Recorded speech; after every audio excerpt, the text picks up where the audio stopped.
Obviously কঠোর পদক্ষেপ, on the basis of evidence কঠোর পদক্ষেপ। মানে দলের গঠনতন্ত্রে কি পদক্ষেপ আছে আপনাদের এই ক্ষেত্রে? বহু রকম আছে, সেটা যখন আমরা ব্যবস্থা নেব তখন ডিসকাস করব। কোন অ্যাক্টে গঠনতন্ত্রের কোন প্যারা অনুযায়ী কি হয়েছে সেটা তখন ব্যাখ্যা করব। তারা বলছেন কি ডিজিকে চিঠি লিখেছেন, লিখতেই পারেন, বলছেন বিধায়ক হিসেবে লিখেছি। আপনি যে দলের বিধায়ক, যে দলের কার্যকর্তা বারবার বলছেন, সেই দলের কোনো অনুমতি নিয়েছেন? অভিযোগ করেছেন এই নির্বাচনে ওনাদেরকে সামিল করা হয়নি, এটা একেবারে ডাহা মিথ্যে কথা। নির্বাচনের যে 25 জনের কমিটি হয়েছিল, কিংবা যে কমিটি নির্বাচনের সম্পূর্ণ দায়িত্বে ছিল, সেই কমিটির সদস্য ওনারাও ছিলেন, এবং সেই কমিটির সদস্য হিসেবে ওনাদেরকে বহুবার ডাকা হয়েছিল, ওনাদের মতামত চাওয়া হয়েছিল, কিন্তু ওনারা কোনো এক অজ্ঞাত কারণে নীরব ছিলেন। এবং সেই নীরব থেকে আজকে অতি সক্রিয় হয়ে অতিমাত্রিক সরব কেন হলেন, সেটা ভারতীয় জনতা পার্টির কার্যকর্তাদের প্রশ্ন না, শুধুমাত্র এটা রাজ্যবাসীর প্রশ্ন। যারা বিজেপির হয়ে হামলা হুজ্জতি করছে তারা সব সিপিএম এর লোক।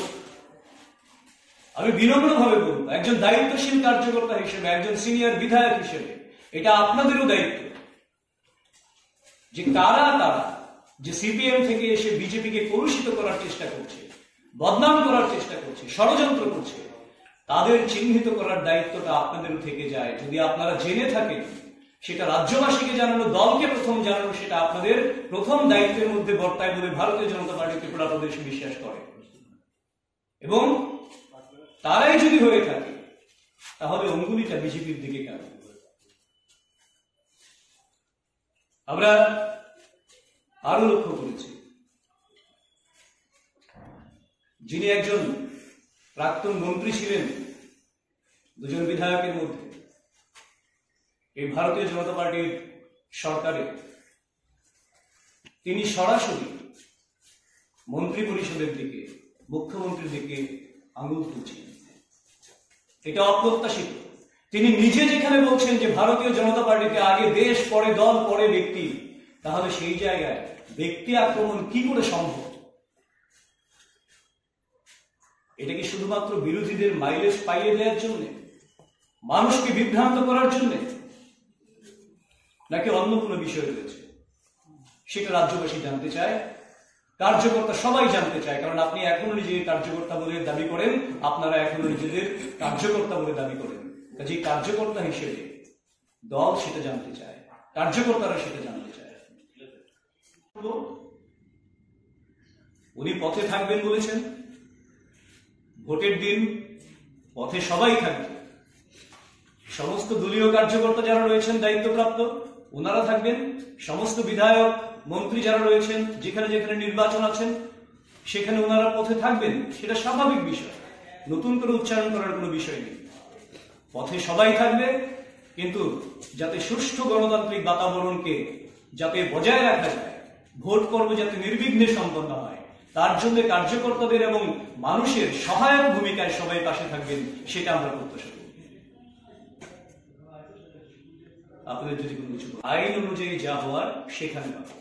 আর সম্প্রতি যেটা বললাম, সমস্ত বিষয়গুলির প্রতি দীর্ঘদিন ধরেই আমাদের দলের নজর রয়েছে, এবং এই নির্বাচন শেষ হলেই আপনারা জেনে যাবেন আলটিমেটলি কি হয়েছে। সুব্রতদা, 2019-এ ওনার কোন ভূমিকা বা আপনাদের নজরে এসেছে? দেখুন, অভিযোগ, বহু অভিযোগ এসছে। 2019 কেন বলবো? শুধুমাত্র লোকসভা ইলেকশন বলুন, অ্যাসেম্বলি বাই ইলেকশন বলুন, বহু জায়গা থেকে এমন অভিযোগ এসছে যে ওনারা দল বিরোধী কাজ করছেন। এরকম অভিযোগ বহু জায়গায় এসছে। কিন্তু তারপরেও একটা পৃথিবীর সর্ববৃহৎ দল হিসেবে ভারতীয় জনতা পার্টি এবং ত্রিপুরায় 25 বছরের যে অপশাসন থেকে ত্রিপুরাকে মুক্তি ঘটানো হয়েছে, সেই মানুষের যে প্রত্যাশা, সেই প্রত্যাশা পূরণের জন্য আমরা চাইছিলাম, কারণ ভারতীয় জনতা পার্টি ত্রিপুরা প্রদেশে বর্তমানে যারা আছেন আপনারা জানেন 2014 সাল পর্যন্ত বা 13 সাল পর্যন্ত যদি আমরা চিন্তা করি, সেই সময় আমাদের শক্তি ততটা ছিল না। কিন্তু 2015-16 পর থেকে ধাপে ধাপে বিভিন্ন নেতৃত্ব আমাদের দলে যোগদান করেছেন, আমাদের শক্তি বৃদ্ধি হয়েছে এবং মানুষকে নিয়ে, মানুষের কাছে সম্মিলিতভাবে এই লিডারশিপ, নেতৃত্ব, কতগুলি কমিটমেন্ট নিয়ে মানুষের আস্থা অর্জন করতে সমর্থ হয়েছে, সরকার গঠন করতে সমর্থ হয়েছে।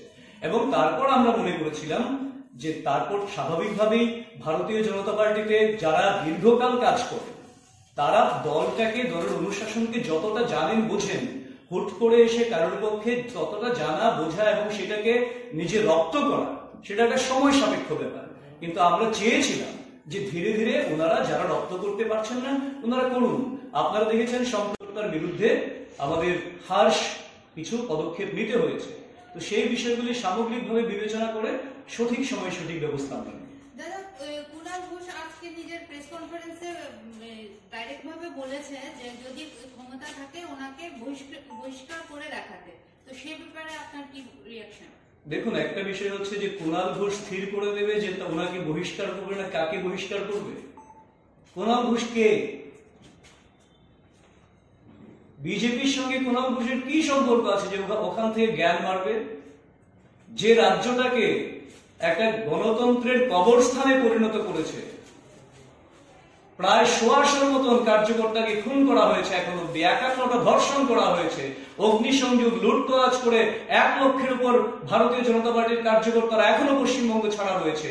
তারপর এখানে এসে ত্রিপুরার মানুষকে বিভ্রান্ত করে ওখানে গিয়ে আবার জ্ঞান মারবে। আর এখানকার বিধায়ক কে বললো বিজেপি বিরোধী কোনো একটা সুর চড়ালো, তো এটাকে হুড়হুড় করে সমর্থন করার জন্য করে একটা নতুন আবহ তৈরি করে মানুষের মধ্যে একটা বিভ্রান্তিকর পরিস্থিতি তৈরি করে রাজনৈতিক সুযোগ নিতে চাইছে।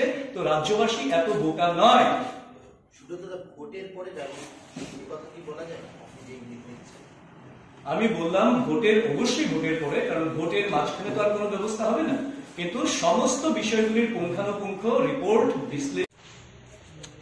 All blue-eyed boys, officers, police officers or administrative officers who were once blue-eyed boy of the left government, they are in the helm of affairs at present. Their intentions are very clear. What they want, why the police is mum, why the administration is not acting impartially, all these are clear. যে রাগ, অভিমান, আরো বেশি করে ক্রোধ পার্টির উপর যেন পড়ে।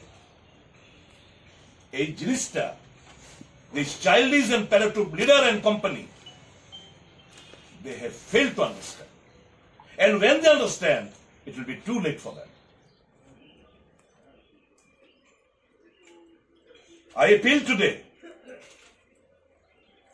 to all the people of the state, রাজ্যের জনগণের কাছে আমার appeal থাকবে, it is a undeclared war, অঘোষিত যুদ্ধ, এই hooligans versus um Janata. My appeal to all the public of the state, a coward dies many times before death. I know the people of my state are not cowards. আমার বিশ্বাস বিগত দিনগুলোতে যে উৎসবের মেজাজে ভোট প্রদান করেছেন, সমস্ত ভয় ভীতি উপেক্ষা করে, যে কালচারটা বামফ্রন্টের সময় এই রাজ্যে রক্ত হয়েছিল, এখনো চলছে আরো বেশি মাত্রায়, এটাকে চুরমার করে আপনারা ভোট প্রদানে এগিয়ে আসবেন।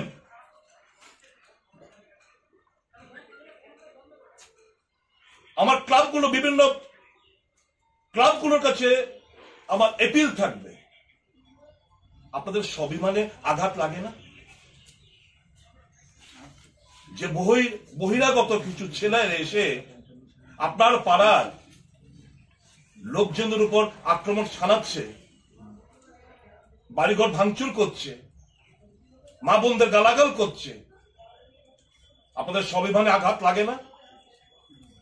I appeal to all the clubs of Agartala Municipal Corporation.